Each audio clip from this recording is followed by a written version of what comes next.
भगवान कृष्ण गीता में कहते हैं, अर्जुन, सुधार से ही उद्धार होता है। सुधार कौन चीज का होनी चाहिए?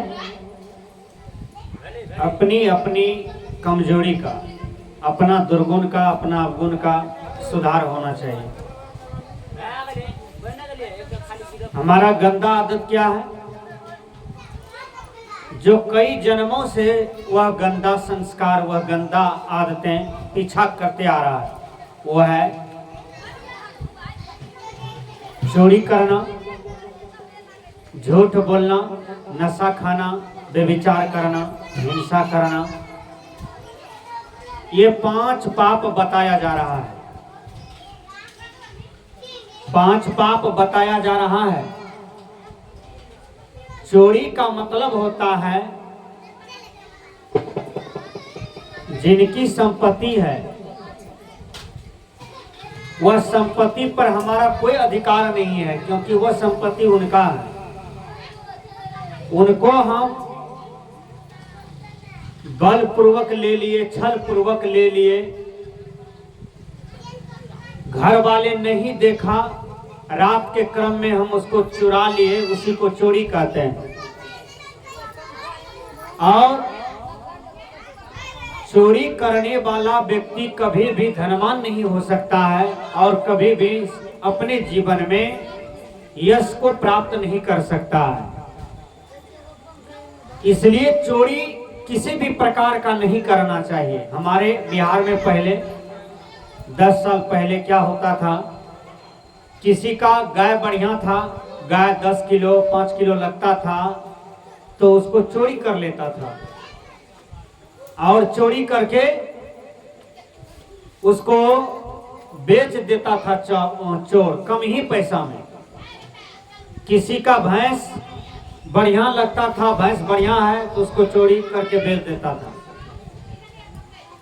किसी का फसल अच्छा हो तो भैंस से उसको चढ़ा देता था 12 बजे रात में, 1 बजे रात में, वो भी चोरी है। तो ये चोरी जो है बहुत बड़ा पाप है। और आज तक नाम सुने हैं कि कोई चोर आज तक सुखी है या धनवान कहला गया? नहीं। दुनिया में एक बहुत बड़ा हत्यारा हुआ था जिसका नाम था अंगुलीमाल। अंगुलीमाल लोगों का गला काटते थे, लोगों का गला काट करके उसका उंगली पहन लेते थे। और उन्होंने अपने जीवन में प्रतिज्ञा किया था कि मैं 1000 उंगली पहनूंगा और 1000 आदमी का वध करूंगा। लेकिन कम से कम 200-250 लोगों का वह हत्या कर चुका था अंगुलीमाल। उसी बीच में भगवान बुद्ध पता चला कि इधर कोई डकैत, डाकू, हत्यारा रहता है और वह हत्यारा का मैं आज दर्शन करूंगा, क्योंकि उस हत्यारे के पास कोई जाना नहीं चाहते थे।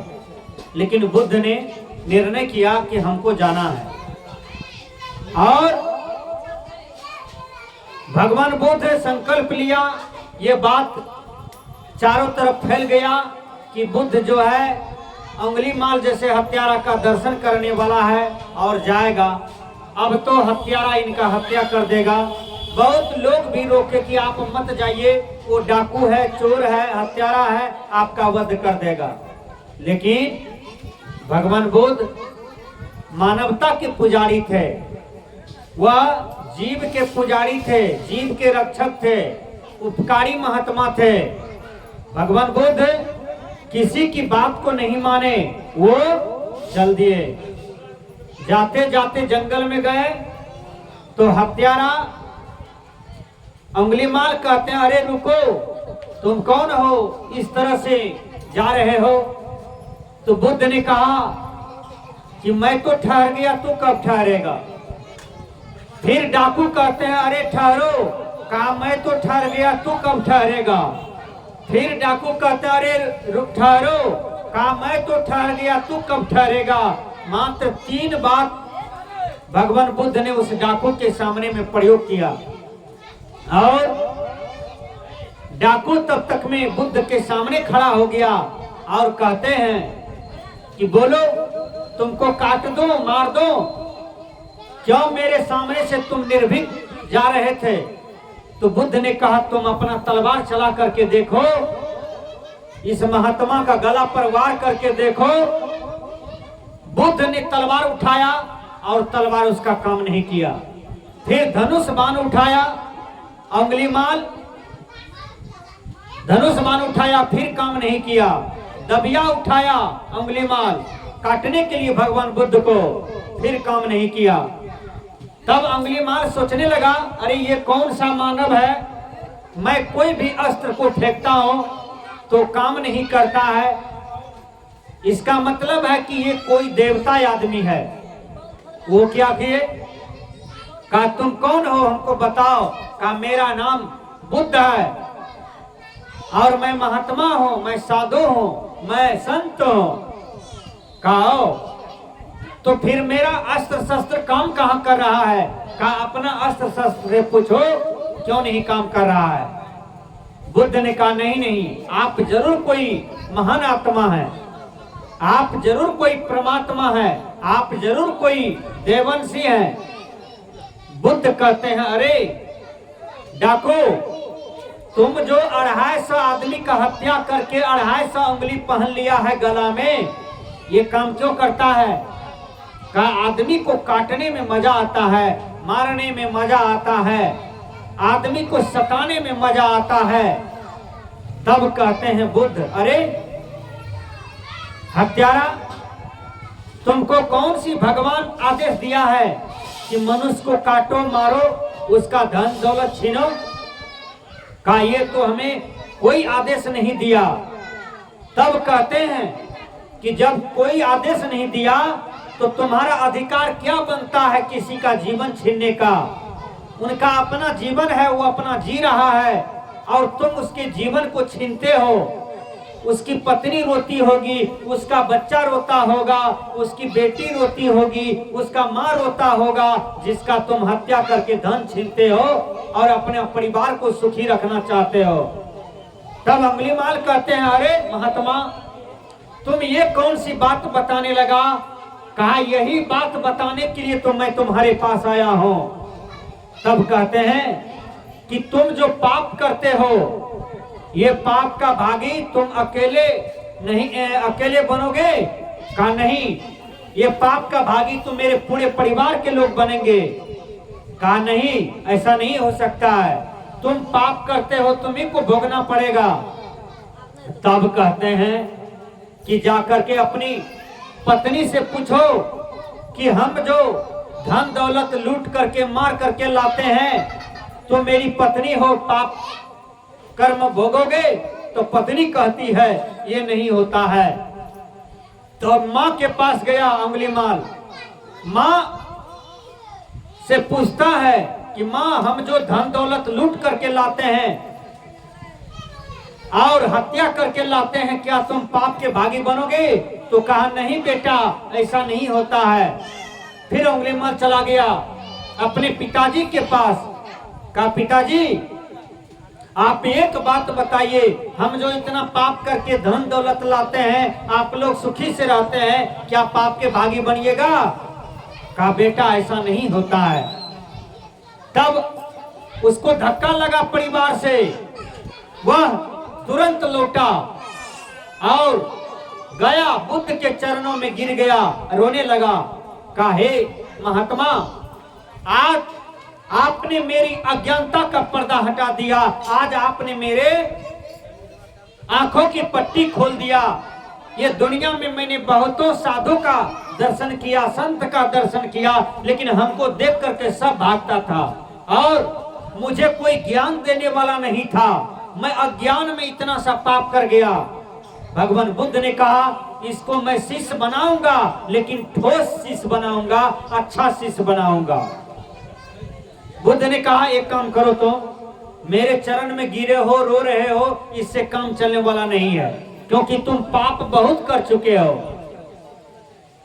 तब बुद्ध ने कहा एक काम करो, जाओ उस आम के गाछ के पास। गया, कहा वहां से एक ठल्ली तोड़ करके लाओ। लाया। फिर बुद्ध ने कहा एक काम करो, ये ठल्ली को जाकर के वहीं जोड़ दो। तब डाकू खड़ा हो गया, कहा कि हे महात्मा, जो ढाल टूट चुका है वो नहीं जुटेगा।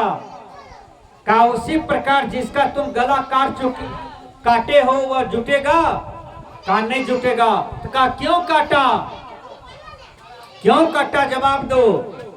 तब फिर चरण में गिर गए और रोने लगे। कहा आज तक मुझे दया धर्म की बात किसी ने नहीं बताया। हे महात्मा, कबीर साहब ने एक जगह भजन में कहा है, जिसके दिल में दया का खजाना नहीं उसको राम का नाम लेने से क्या फायदा। आज हम अष्टजाम करवाते हैं, करवाना अच्छा है, उसमें हम कहते हैं हरे राम राम राम हरे हरे। मुर्गा के अंडा खाओ खड़े खड़े, राम राम भी कहते हैं और उधर मुर्गा का अंडा भी खाते हैं। भगवान राम माफ करेगा कभी आपको। रामों का नाम लेते हैं, मुर्गों का अंडा खाते हैं। रामों का नाम लेते हैं, अब बकरी काट के खाते हैं। राम का नाम लेते हैं, मछली काट के खाते हैं। राम का नाम लेते हैं, भाई को दुख देते हैं। राम का नाम लेते हैं, पड़ोसी को सताते हैं। राम का नाम लेते हैं, जीवन भर कोर्ट कचहरी में झूठ बोलते हैं, लोगों को केस का उलझन देते हैं और लोगों को सताते हैं। कबीर साहब ने कहा मुख में राम बगल में छुरी। अरे मुख से राम राम बोलते हो, बगल में छुरी रखते हो। यदि ये पाप कर्म का फल निकलेगा तो तुमको रोने की सिवा कोई नहीं बचा सकता है। जीवन भर बैठ करके रोओगे और मरने के काल में तुमको गजन होगा, दुख होगा। गुरुवर कबीर कहते हैं कि केरा तभी न चेतिया जब ढीग लागा बेर, अब की चेते क्या भया जब काटन लिन्हा घेर। इसलिए मैंने कहा कि सुधार से ही उद्धार होता है। आपने अजामिल का नाम सुना होगा, वो बहुत बड़ा हत्यारा था। आपने सजन कसाई का नाम सुना होगा, वो भी रोज 200-250 बकरी काटता था। आपने बड़े बड़े बिगड़े से बिगड़े लोगों का नाम सुना होगा, लेकिन वो कहां पर सुधरा? तो संत महापुरुषों के विचारों से, वाणियों से सुधरा। इसलिए कबीर साहब ने कहा है कि आग जो लगी आकाश में, चुभी चुभी गिरे अंगार, संत न होते जगत में तो जल मरता संसार। ये संसार का रक्षा कौन किया है? तो संत महात्मा किए हैं। सतयुग में संत महात्मा ही रक्षा किए, द्वापर में संत महात्मा ही रक्षा किए, त्रेता में संत महात्मा ही रक्षा किए।